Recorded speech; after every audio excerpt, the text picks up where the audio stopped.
just a little bit longer for people to finish their sunnah, inshallah.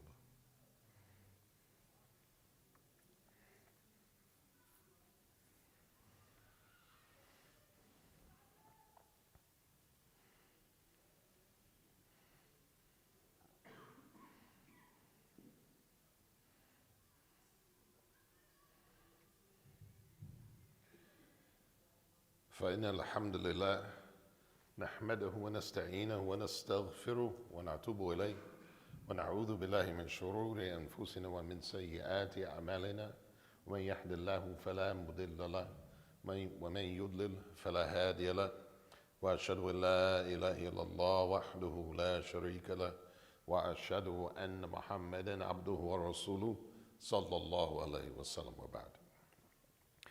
Alhamdulillah, we're continuing our weekly discussion from the book Saeed al-Khawatir, or Captured Thoughts, by the great Hanbali jurist of about 8 or 9 centuries ago, Ibn al-Jawzi, wa rahmatullahi alayhi, may Allah shower him with mercy. We are up to chapter 54.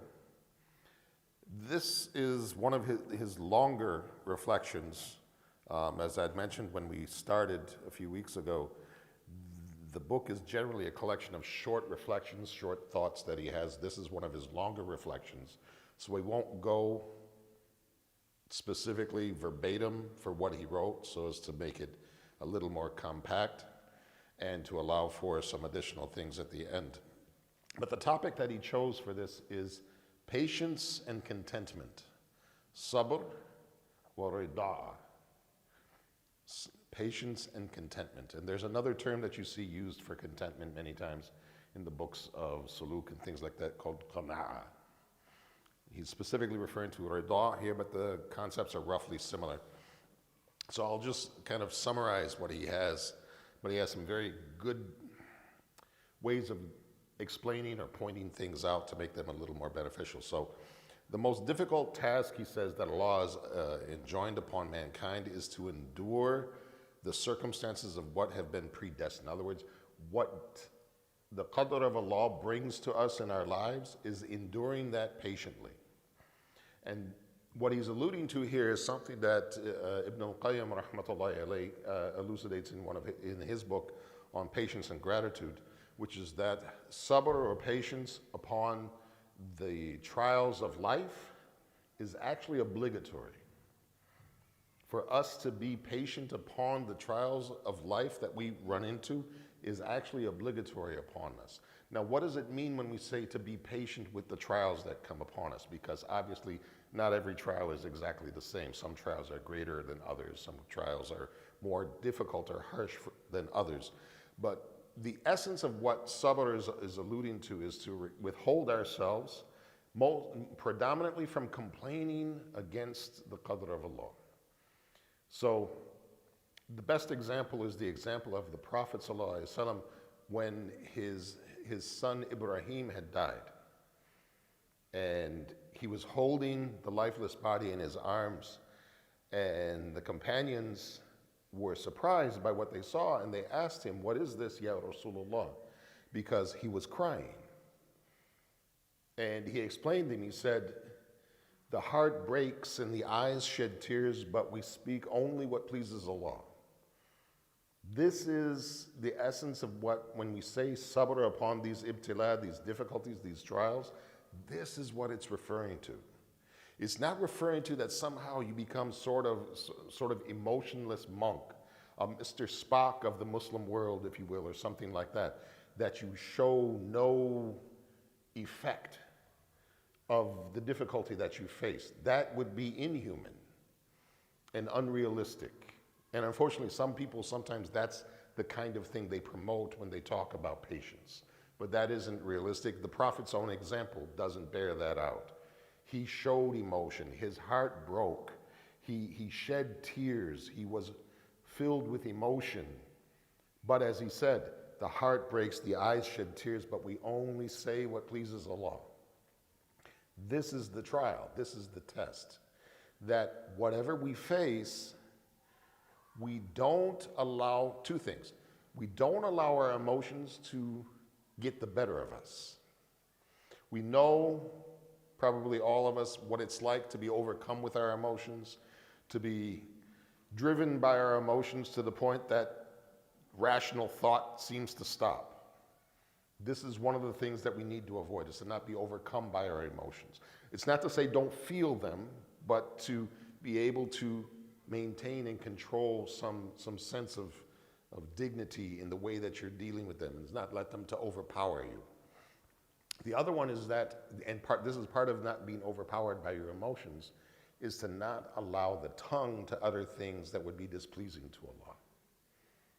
So one example might be cursing and swear words. Another example, of course, is what we alluded to earlier, which is where we start to complain against Allah for what we did. The thing that you hear people say many times, and sadly many Muslims, why did Allah do this to me? Why, O Allah? Why, O Allah? Questioning Allah as if they had some special right to a certain thing or a certain treatment that others might not have had. So this is the trial and the test that comes with it, etc. So it says that this is the most difficult task that Allah has ordained on people, and what has been predestined for them. And the best action to embrace in this regard is being content. In other words, the best form of patience is to achieve a state of RiDhaa, contentment, pleasure, satisfaction with what happens. Now, some people, when they write about this, they write as if patience and contentment are one and the same thing. But scholars like Ibn al-Qayyim, Ibn al-Jawzi here alludes to this as well. They clearly indicate that patience is at one place. RiDhaa is a level of patience that is very high. And some, if I remember correctly, Ibn al-Qayyim in particular, he argues that it may not even be realistic to expect someone to be pleased with the difficulties that they face. It's as if to say, your mother is hit and killed by a drunk driver, and you're pleased with the destiny that Allah has for you. This is a very, very high standard to hold. It's not to say it's impossible, but it's a very difficult level to achieve, not even necessarily realistic. We gave the example of the Prophet and Ibrahim, and as he said, the heart breaks, the eyes shed tears. So if al-Mustafa, the chosen one, is saying the heart breaks, the eyes shed tears, then how truly realistic can it be to expect someone to attain to RiDhaa? Not in the way that's usually described, that where it's this utter satisfaction with what goes on. The scholars of spiritual path and spiritual traveling, they have a parable or an analogy they use frequently when it comes to how we should be with the Qadr of Allah. And they compare it to, they say that you should be as the dead body is with the one who washes it. What they're alluding to there is that the dead body, if they turn it left or right and they do this or that with it, the dead body has no resistance whatsoever. It does whatever it's made to do. There's no pushback. There's no argumentation. It just complies. And they're saying that we should be as the dead body and just comply. This is maybe a mid-level, but this is the analogy that they use sometimes. And then he goes on to talk about, and he says here that with what Allah is predestined, having RiDhaa, because endurance with patience is obligatory, which is what we were talking about, while being content, having this RiDhaa, is a prized virtue of fadl. In other words, this is an excellence. This is the way that when you talk about ihsan, this having pleasure with what happens to us, this is rising to that level of perfection. You think about it from that standpoint, if you worship Allah as if you see Him, if you're in a state where it's as if you're seeing Allah, it might be realistic to say that you attain to this ability to have pleasure with whatever Allah destines for you. But for most of us, That's a fleeting possibility if we ever attain to it, even for a short time. So, but it's this level of excellence, this ihsan that we're striving for, is something to aim for. And the reason why it's so difficult, he says, because fate often brings forth the things that our nature, our human nature, our personal nature doesn't like. They dislike them because of either physical harm or sickness, but they vary from person to person. And it can even extend to things that bedazzle the mind so that they're difficult to understand. And so you have difficulty with it. So and he gives some examples. So you may say the wealth of some people being beyond the imagination to the event that they appropriate their wealth into pots and gold. So they have money to the point that you see it sometimes in some shows these days where people have money just stacked around their house, or they have gold upon gold stacked in different places, and just excess and waste and extravagance that's not necessary. They heed, and they say they don't heed the edicts of what's required in the religion as far as adornment. Is that it's not to say that you can't look good, but there's boundaries, there's levels. You don't want to go to extremes in that. You don't want that to become such a focus that you are investing so much time, energy, and money and things like that into these things when it can be put in much better use in other places. And he talks about how Shaitan uses this trick when you see people, especially like disbelievers or sinners or unrighteous people, having great wealth and success. And then you see scholars and imams and students of knowledge sometimes being the most destitute, the most poor, the most in difficulty. Actually, as I'm saying that, I have a dear friend in Alabama right now, a scholar of hadith, who his circumstances are beyond belief regarding the state of his apartment, the state of his health, the state of many of these things that have happened because he's been so struggling, getting by on the bare minimum possible. So, and this is a struggle for some people. They see that and they're like, well, if you're really so special, you're doing what's pleasing to Allah, why aren't you successful? And this is a strain you see in the world today, and even there's a large component of Christianity that teaches that. They call it I can't remember the exact way they word it, but it's this idea that success is the sign that God loves you. And so if you're not successful, then God must not love you. You're doing something wrong. When what we find in Islam is the opposite, is that when you talk about the people that are the most tried and tested with difficulties, it was the prophets.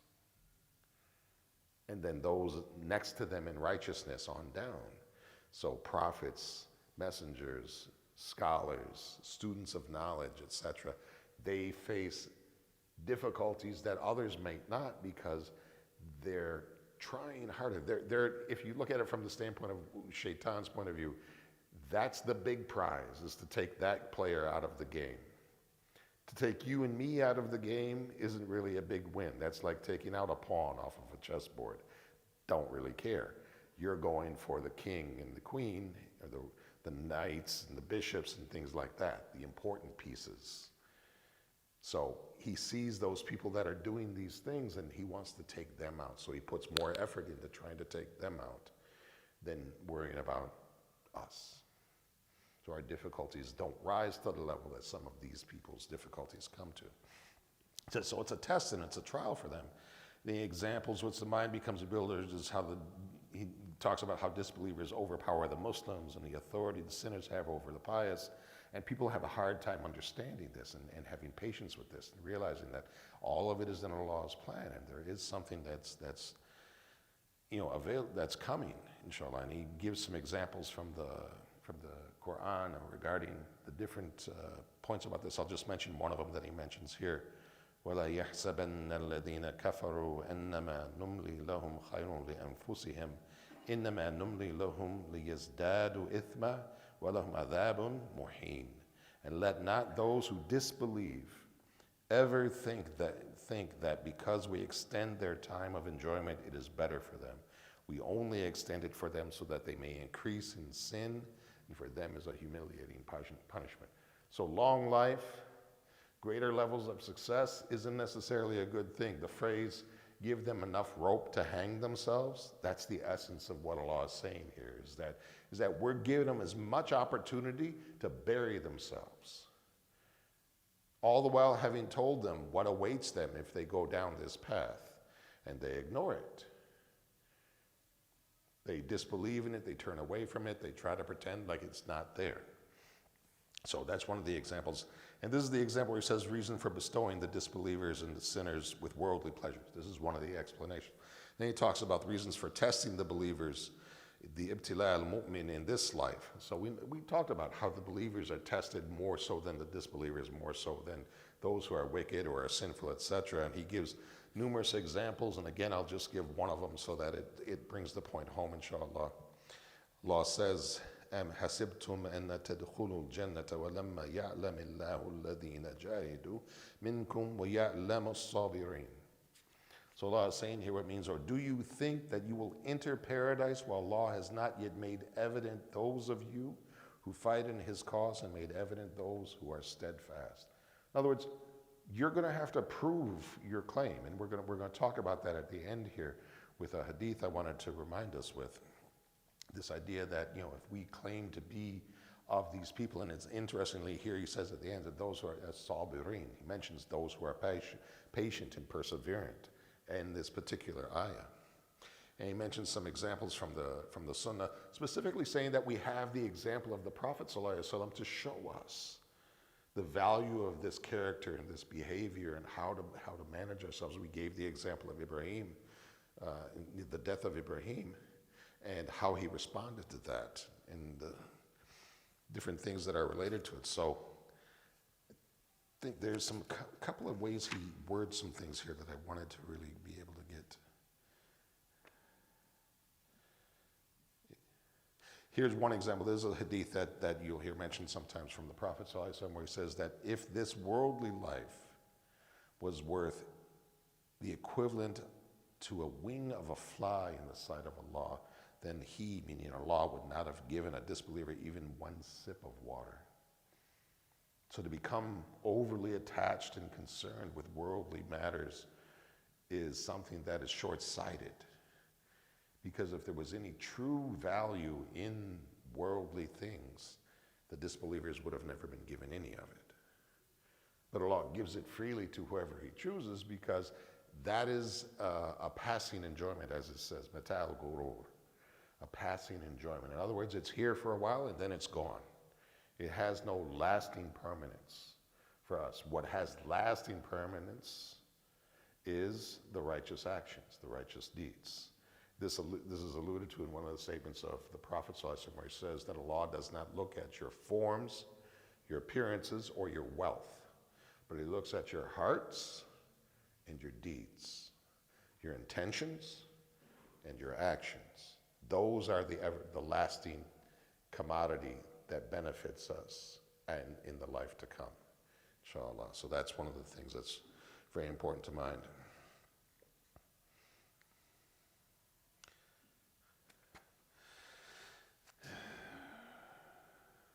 Here's one of the examples. He gives different arguments or examples to help bring the idea home. Actually, there were two of them here.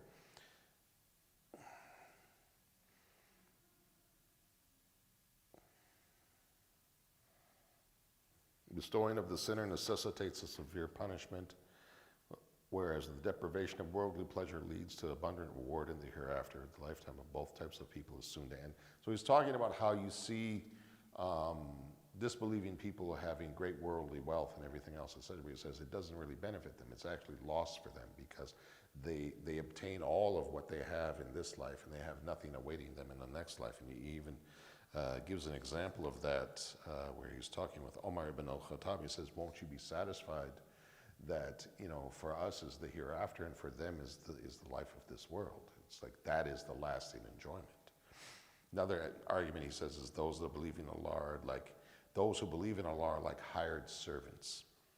At the time, And the time for work is short as the daylight. Thus, he who works in mud should not wear clean clothes. In other words, be obsessed with the worldly things, be obsessed with clean clothes, but rather endure the hours of work so that when he finishes his work, he cleanses himself and puts on the best of his clothes.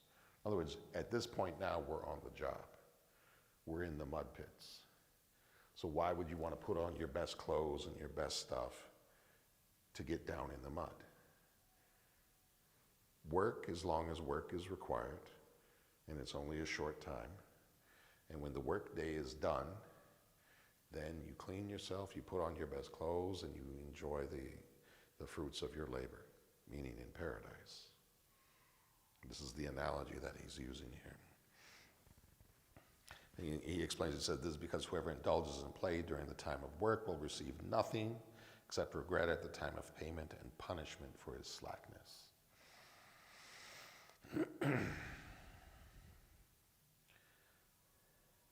And then he talks at the close, he talks about when you have the eye of understanding, in other words, you're able to see with understanding the reality of things.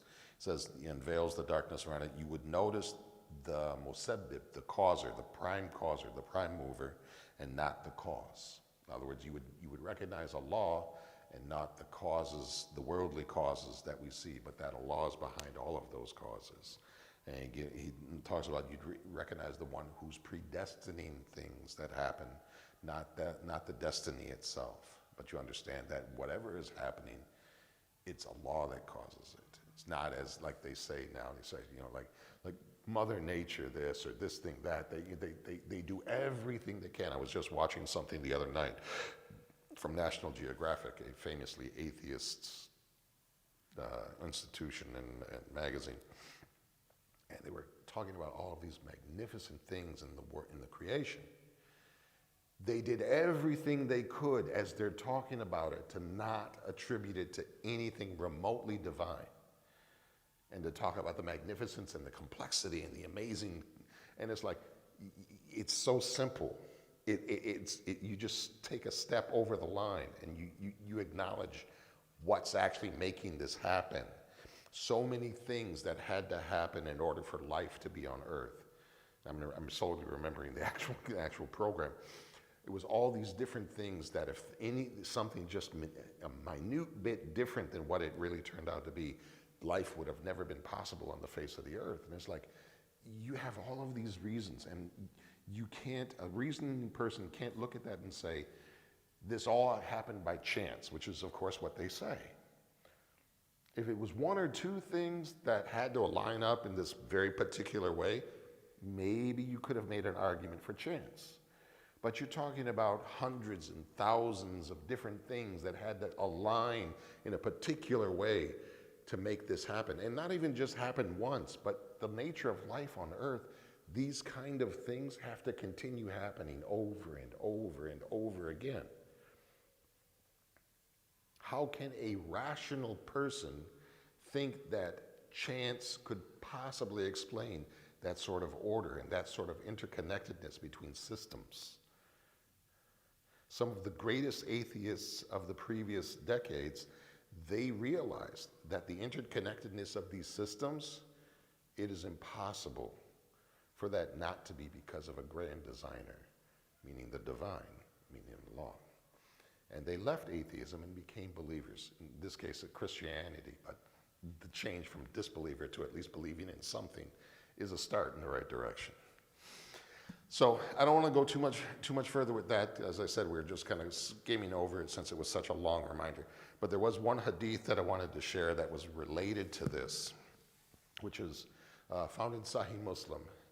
And it's on the authority of Abu Saeed al-Khudri, radiallahu anhu, may Allah be pleased with him. So he's quoting from the Prophet ﷺ, where the Prophet is saying, "Man radiya billahi rabba wa bil islami dina wa bi Muhammadin nabiyyan wajabat lahu jannah."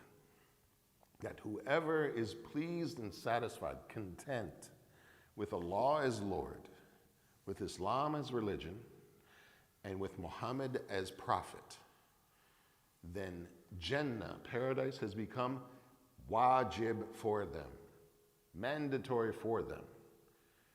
mandatory for them. So having this satisfaction. But the important thing, and I had alluded to it when we were going through the core, this is a statement that people teach their children to memorize, or themselves. They memorize, "Raditu billahi rabba wa bil islami deen wa bi Muhammadin sallallahu alayhi wa sallam rasulun wa nabiyya." You can memorize it. You can become habitual with doing it, but it's important to realize things are not according to their claims. Claims are meaningless without reality. In other words, when you say, "I'm satisfied, I'm content with Allah as my Lord, with Islam as my religion, with Muhammad as prophet," it's not just something that comes from the tongue. It should be in your heart and be visible in your life, in your actions. When, for instance, Islam says to you, you can't do business in that way, or you can't eat that particular thing, or you shouldn't go to that particular place, and you feel a glimmer of dissatisfaction in your heart, then the statement, "Raditu bil Islami dina," is not truly sincere and correct. So we can train ourselves to say the words, but what's more important is that we train ourselves to be truly content with what it implies for our lives.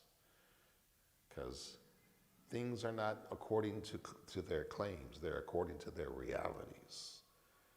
This is why I like, and I'll end the reminder on this point, where when someone dies and the angels come and they make them sit up and they ask them the questions, "Ma dinuk," "Ma nabiyuk," and people train themselves to answer, that, "My religion is Islam, my prophet is Muhammad," etc. That, again, you can train yourself to respond correctly to those things, but that doesn't mean that on that day when you're stood up in the grave by those angels to ask those questions, that you'll be capable of responding. Majority of the scholars say that the only way you are able to respond with the correct answers is if you've lived them in your life and you've believed them with sincerity and conviction in your heart. That's the only way. Now, I wanted to share something else, because we often have dawah-related items or something else. This is technically not dawah-related, but because of the news that I've been hearing the last week, I felt it's important. Over the last week or so, I've heard at least 12 different people that have tested positive for COVID in our immediate community. And I'm sure there's more that I haven't heard anything about at all. So as I've been doing for the last 2 years, I went and I consulted all of the official sites for the data, the maps, the information. Suffice it to say that it's a troubling trend that's being indicated there. In the last week, the number of cases in our immediate neighborhood has more than doubled. It went from 70-something to almost 200 in the preceding 2 weeks.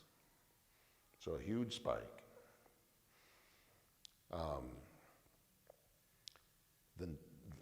Those who come here during the day, you see lines of cars for COVID testing and vaccinations.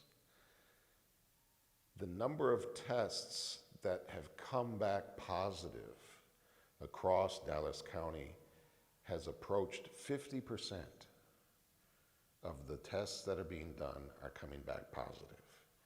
That's higher than it's ever been in the entire 2 years of this pandemic. And for those who do get vaccinations and are fully vaccinated, 40%, up to 40% of the cases in the last 2-3 weeks have been what they call breakthrough infections. What does that mean? It means that a person is fully vaccinated but still gets sick. So that isn't to say don't worry yourself about getting vaccinated because you could get sick anyways. That's not what I'm saying that for. I'm saying that to say that even vaccinated people are still getting sick. So even though, like myself, I'm not just fully vaccinated, I've even been boosted, so I've got all of that, but when I see these numbers, it's made me much more cautious because I realize that even with all of that, that doesn't guarantee that you're not going to get sick. The thing to pay attention to, though, when you are fully vaccinated, what they have found repeatedly is that the illness is much milder when you're fully vaccinated. When you're unvaccinated, there's a very good research paper on this on the Health and Human Services website. They did a very detailed analysis of this. Unvaccinated people have been dying at 20 times the rate of vaccinated people.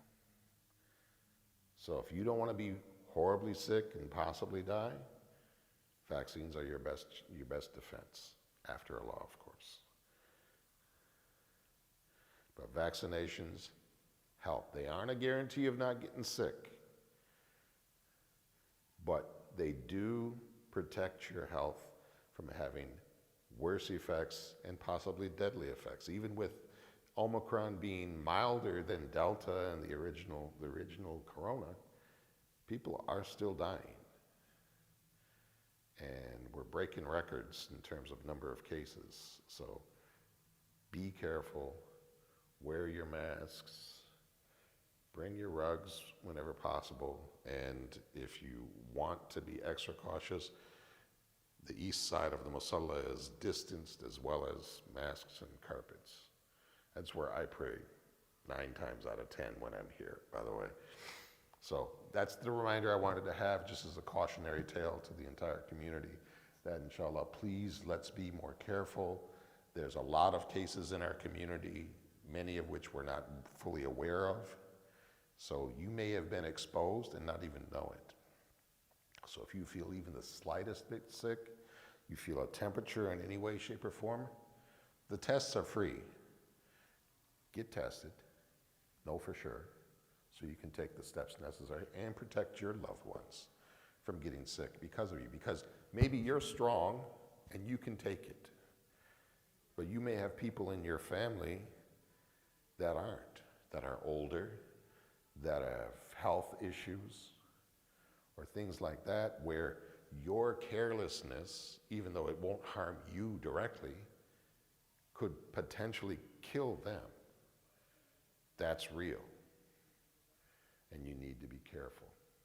We need to care about each other at least as much as we care about ourselves, if not more so. Wallahu ta'ala alam. Subhanaka Allahumma wa bihamdika ashhadu an la ilaha illa ant astaghfiruka wa atubu ilayk. Wa jazakumullahu khair. Wassalamu alaikum wa rahmatullahi wa barakatuh. And if anybody wants to see some of the charts and the graphs that I was referring to, I can show you on my phone here. Mm-hmm.